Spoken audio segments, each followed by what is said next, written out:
পাস্তাগুলো সেদ্ধ করে স্ট্রেনারে জল ঝরতে রেখে দিয়েছি। এবার কড়াইয়ে রেগুলার ব্যবহার করা রান্নার তেল আর বাটারে দিয়ে দেবো। তেল এবং বাটারের মিশ্রণ গরম হয়ে গেছে। এবার দিয়ে দেবো রসুন কুচি। রসুনগুলো ভালোভাবে নেড়ে লাল হয়ে যাবে যখন, তখন দিয়ে দেবো পেঁয়াজ। খুব বেশি লাল না, হালকা লাল হয়ে গেলেই পেঁয়াজ দিয়ে দেবো।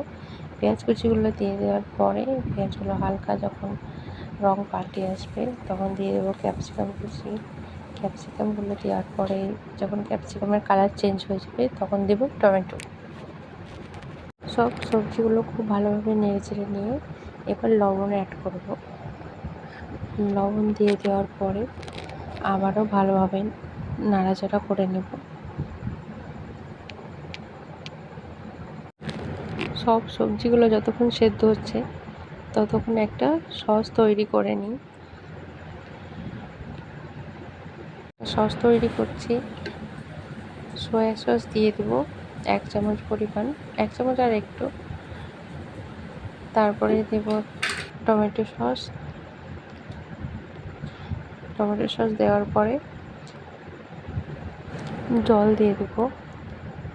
সব উপকরণগুলো খুব ভালোভাবে মিশিয়ে নিব। এবারে সেই সবজিতে দিয়ে দেবো। সবজিতে দিয়ে দেওয়ার পরে খুব ভালোভাবে নেড়ে চেড়ে নেব। যখন গা মাখো মাখো হয়ে যাবে এই অবস্থায় এখন পাস্তাগুলো দিয়ে দিলাম। সেদ্ধ করে রাখা পাস্তাগুলো দিয়ে দেওয়া হলো। তারপরে ভালো মতো নেড়ে চেড়ে নেব। এভাবে নেড়ে চেড়ে নিয়ে 2 মিনিট মতন নেড়ে চেড়ে নিতে হবে। তারপর পাস্তা রেডি হয়ে গেছে। এবার নামিয়ে সার্ভ করে নিতে হবে। Pasta ready.